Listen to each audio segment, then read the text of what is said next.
Hey, what's up, guys? Welcome to Daily Carry Solutions, DCS Crew. It is Tuesday, or should I call it Tactical Tuesday, because today's PRE is from ProTech's Tactical Response Line. Is it too early?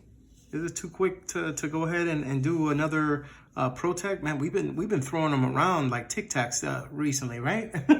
But in any case, this is one that I'm really excited about. I've had this for a little bit. I picked it up from American Edge, and super nice people, Jordan and Lene Saldana, and they were really nice and very willing to go ahead and help me find something that I was interested in. And it's in this guy. This is the ProTech Knives TR3. In particular, this version has it's a black handle. As you can see, here's a black aluminum handle with a gray rubber non-slip inlay. It's very similar to that of the Kershaw Knives Blur. And it is a blasted blade. It is bead blasted. But not only that, the hardware itself is also bead blasted. So the button, the pivot, the hardware itself, and the clip. And it is a plain edge, okay? So the reason why I got this is because I wanted something that I knew that if I really needed to use, I know that I could call on it without any problems, and I can make sure that it would be there when I needed to. And it's a good quality knife. I've already tried sharpening ProTech's 154 cm on my KME, and I can tell you they haven't switched out from 154 cm on the majority of their knives, because this thing really performs, okay? I've tried to reprofile it, and it takes me longer to reprofile this than a lot of other production companies' knives in like S35VN, M390, 20CV, even D2, which speaks very highly of the 154 cm that's used from these people. And don't get me wrong, ProTech does, other knives in more than just 154 cm. Recently, I think I had done a video on another ProTech, the TR2 in 20CV. It was the 20th anniversary that I had gotten. And there was this guy as well in S35VN. But now that I have this, now let's just go ahead and do a size comparison. So this is the ProTech SBR in S35VN. All right. This is the Spyderco Lil Native in S30V. All right, it's the Civivi Dogma in Blue G10. Oh, excuse me, I'm sorry. This is the Beyond EDC Sunder. Sorry about that. Yeah, I totally blew that one out there. Okay, so that's the Sunder. I bet you haven't seen that one yet. All right, this is the Concept Knives Gremlin. No, excuse me, the Sprite. The Gremlin is the smaller brother. All right, and this is the Civivi Knives Dogma. Okay, and let's see, what else do we got here? All right, last but not least, we have the ZT Knives 0801 Ti. Todd Rex for design. Really badass. Probably the last of the OG overbuilt ZT knives, as I believe we called it in my other video. All right, so moving on to this particular one.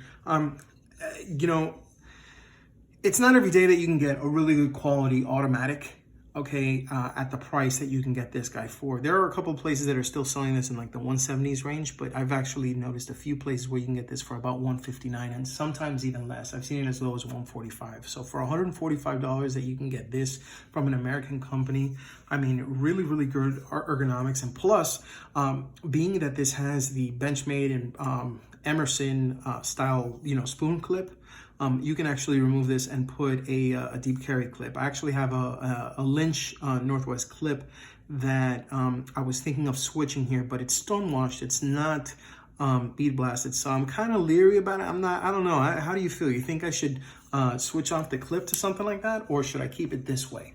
The truth is, this is a pretty deep clip as it is. I mean, the pants are gonna fit, well, like right here. That's decent, and it's a really badass setup. I like that black and gray, that matte gray, and it gives some really good grip. I will only buy, and I'm going to tell you this right now, is the only reason why I haven't picked up the ProTech Malibu. If you've seen all the ProTechs that have been on the channel, I will only buy ProTechs with textured handles. And the reason being, well, I really like the aesthetics and how clean the standard, plain aluminum scales are. It's like titanium. I'm not the biggest fan of titanium and even steel handles because, your hands get wet, it gets wet and it can slip in your hand a little bit. This will not slip in your hand whatsoever. And for being a tactical knife, you want something that you're going to get a nice secure grip on. If you're going to go ahead and do some beautiful aesthetics and stuff on something that's meant to be tactical, I'm telling you right now, guys, it's not tactical. So I really like this. And plus, it's actually an older model. It came with this really cool, oh my gosh, this little sheath here for me to be able to go ahead and place it in and carry it that way. And, it has a little attachment here for me to be able to go ahead and put either a MOLLE attachment or just carry it on my belt.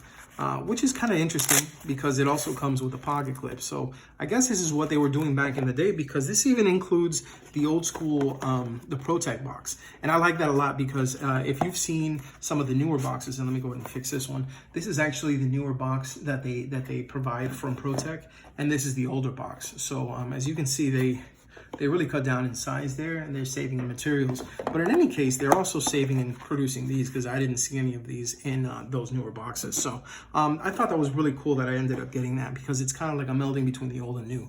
So this is what's going to be in my pocket today. This is the ProTech Knives TR3. Not the first and definitely not the last of the line that I'm going to be picking up. As long as I see some that have this kind of texturing, or any texturing like the fish scale on the X1 version that I have from River's Edge Cutlery. If you see something like that, please go ahead and let me know.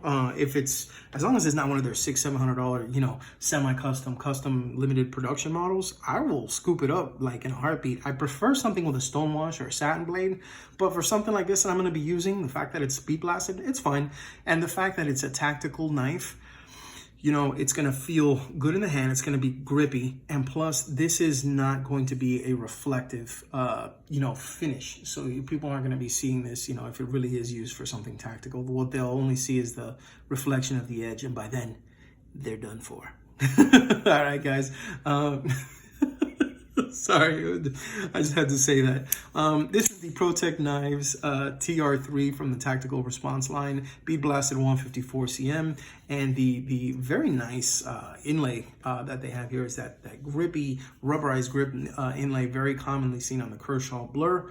Thanks so much for watching, and just remember, guys, whether it's ProTech, hell, you can carry an automatic or you can carry a slippy. It really doesn't matter. But what matters is if you EDC, think of DCS. Thank you guys so much for watching. Hit me up on Instagram at Daily Carry Solutions, or message me at dailycarrysolutions.com if you have a question. Feel free to sound off in the comments below if you have any recommendations, or if you just have something you'd like to say.